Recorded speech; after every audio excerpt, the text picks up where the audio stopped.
চাঁপাইনবাবগঞ্জে কাঁটাতারের বেড়া দেওয়ার পরবর্তী সময়ে সীমান্তের দুই পাশের নাগরিকদের মধ্যে উত্তেজনা বিরাজমান ছিল। এরই মাঝে ভারতীয় নাগরিক বাংলাদেশ সীমান্তের আমগাছের ডাল কাটে।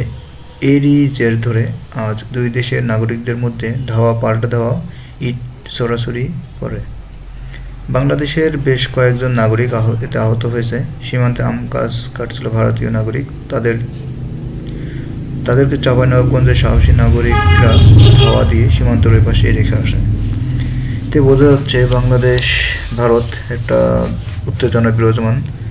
তবে ইন্ডিয়ার নাগরিক যেভাবে বাংলাদেশের নাগরিকদের উপর যেভাবে সীমান্তে বারবার যে সমস্যাগুলো সৃষ্টি করছে, এরপরও যদি বিএসএফ উত্তম শিক্ষা না দেয়, আমার মনে হয় বাংলাদেশের নাগরিকদের হাতে ইন্ডিয়ান নাগরিকদের ছেড়ে দেওয়া উত্তম।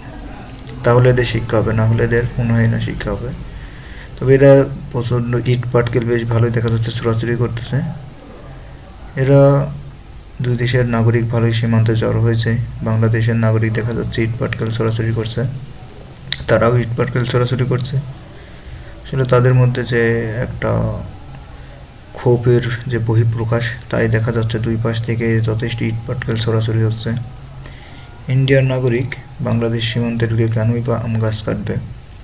তাদের ভালোই তারা ছোড়াছুড়ি করছে, তাদেরও সাহস আছে বোঝা যাচ্ছে। তবে চাঁপাইবাসী বেশ সাহসিকতার পরিচয় দিচ্ছে। তে বোঝা যায় চাঁপাইবাসী বেশ শক্ত হয়ে মাঠে নামছে। আশা করি ইন্ডিয়ান নাগরিকদের উত্তম শিক্ষা দিবে। ভালোই দেখা যাচ্ছে তারা ভালোই ইন্ডিয়ান নাগরিকদের শাসন করতেছে।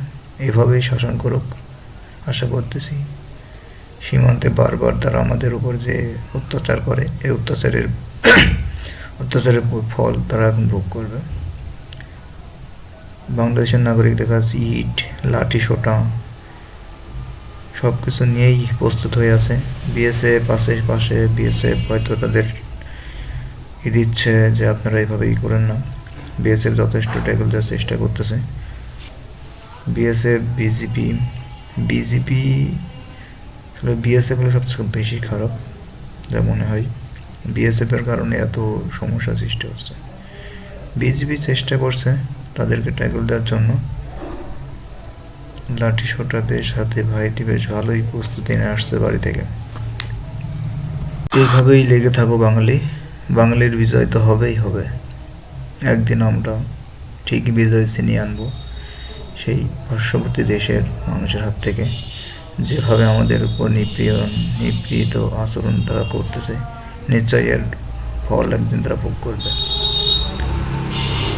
এই জয় আমাদের সুনিশ্চিত। লেগে থাকো চাঁপাইবাসী, জয় একদিন আমাদেরই হবে। তবে চাঁপাইবাসী যেভাবে আগ্রহ প্রকাশ করছে, চাঁপাইবাসীর সাহসিকতার পরিচয় দিচ্ছে। চাঁপাই রামের মতো তারাও এখন বিখ্যাত হয়ে গেছে। চাঁপাই রাম যেমন বিখ্যাত, চাঁপাইয়ের মানুষগুলো এখন বিখ্যাত হয়ে যাচ্ছে সারা বাংলাদেশের মানুষের কাছে। তারা যেভাবে ইন্ডিয়ার মানুষের প্রতি যে আচরণ তারা দেখাচ্ছে, আসলে এই আচরণে তাদের প্রাপ্য। ইন্ডিয়ার মনে হচ্ছে ককটেল ফুটাচ্ছে, আসলে তারা যে অমানুষই থেকে যাবে। তারা শুধু বিশৃঙ্খলা সৃষ্টি করতে পারে, তাদের দ্বারা শুধু এটাই সম্ভব। তাদের দ্বারা বিশৃঙ্খলা সৃষ্টি সম্ভব। তারা কখনোই চায় না আমাদের দেশে একটি সুন্দর সহমত আমরা গড়ে তুলি।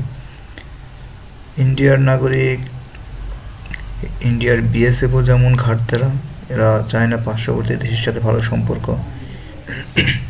এখন ইন্ডিয়ার পার্শ্ববর্তী কোনো দেশের সাথে আমার মনে হয় না ভালো সম্পর্ক বিরাজমান। তারা যেভাবে প্রত্যেকটা দেশের সাথে একটা খারাপ সম্পর্ক তৈরি করছে, বৈরী আবহাওয়া সৃষ্টি করতেছে, তাদের অবস্থা যে কী হবে তারা নিজেরাই ভালো জানে। আশা করি বাংলাদেশের সাথে তারা ভালো আচরণ করবে। নাহলে 2001 সালে যে তারা যেভাবে আমাদের বিজেপি যেভাবে তাদের বিএসজিপিকে প্রতিহত করছিল, হয়তো সেটারই প্রতিফল আবার সেই চিত্রই দেখা যাবে। আসলে যে ভাইটি ভিডিও করছে, সে ভাইটিকে কৃতিত্ব দিতেই হয়। বেশ ভালো ভিডিও করছে, বেশ সাহসিকতার পরিচয় দিচ্ছে চাঁপাইবাসী। ধন্যবাদ চাঁপাইবাসী, আপনাদের অসংখ্য ধন্যবাদ। এভাবেই এগিয়ে যান, আমরা আপনাদের পাশে আছি। প্রয়োজনে আমরা আপনাদের সাথে ওখানে যাব এবং যুদ্ধ করবো ইনশাল্লাহ।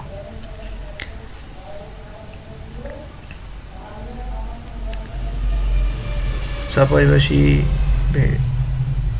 অনেক মানুষের সমাবেশ ঘটছে, আসলে এটাই হওয়ার উত্তম। তারা যেভাবে আমাদের ফেলানিকে যেভাবে মেরে কাঁটাতারের বেড়ার সাথে ঝুলিয়ে রাখছিল, মাঝে মাঝেই দেখে যে অমুক জায়গা মেরে ফেলাই রাখছে, নদীতে মৎস্য শিকার করতে যেতে পারে না।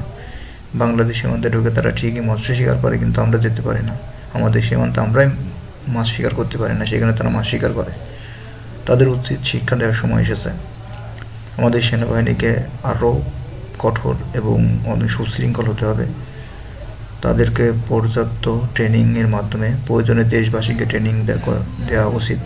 3 মাসের ট্রেনিং দেওয়া উচিত প্রত্যেকটা নাগরিককে, যাতে তারা তাদের সেনাবাহিনীর ট্রেনিং থাকলে তারা প্রতিহত করতে পারে, সেই সাহসিকতা অর্জন করতে পারে। আশা করি বাংলাদেশ সরকার একটা এরকম পদক্ষেপ নিক যে প্রত্যেকটা দেশে প্রত্যেকটা প্রতিষ্ঠানে যাতে 3 মাসের একটা কোর্সের ট্রেনিং করাই, যাতে প্রত্যেকটা নাগরিক সুপরিকল্পিতভাবে গঠিত হয়ে ওঠে। যেভাবে উত্তর কোরিয়ায় কিম জং উনের দেশে যেমন প্রত্যেকটা নাগরিককে সেনাবাহিনী ট্রেনিং দিচ্ছে, ইসরায়েল যেমন দিচ্ছে, আমাদের ওইভাবেই দেওয়া উচিত, যাতে আমরা প্রতিহত করতে পারি।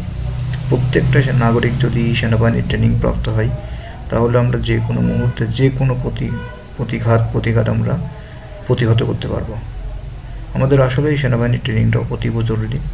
তারা যেভাবে কালো দেখা যাচ্ছে সবই ইন্ডিয়ান নাগরিক বাংলাদেশ সীমান্তে এসে জড়ো হয়েছে, তাদের সাহসের কত সাহস যে তারা আসছে। আসলে তাদের যদি ছেড়ে দেওয়া হয়, তারা তো একটাও থাকবে না, হাওয়া হয়ে যাবে।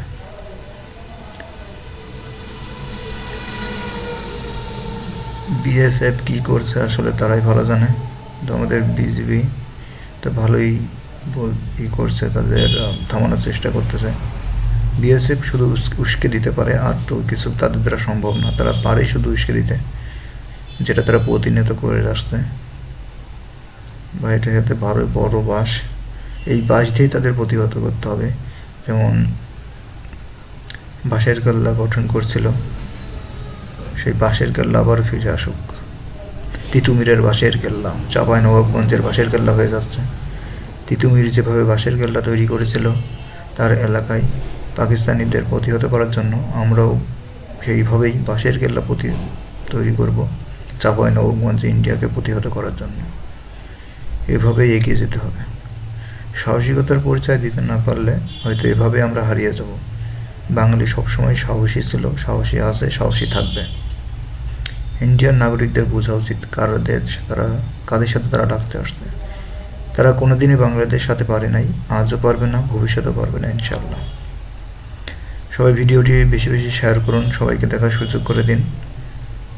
চাঁপাইনবাবগঞ্জে যেটা হচ্ছে, এটা সারা বাংলাদেশের মানুষের দেখা উচিত যে তারা কী করতেছে। চাঁপাইবাসী যেভাবে সাহসিকতার পরিচয় দিচ্ছে, বাংলাদেশের প্রত্যেকটা সীমান্তে বাংলাদেশের নাগরিকদের এইভাবেই জাগ্রত হতে হবে এবং তাদেরকে প্রতিহত করতে হবে। তাহলেই সম্ভব, না হলে সম্ভব নয়। এভাবে আমাদেরকে প্রতিহত করতে হবে। ধন্যবাদ সাথে থাকার জন্য। ভিডিওটি শেয়ার করুন, সবাইকে দেখার সুযোগ করে দিন।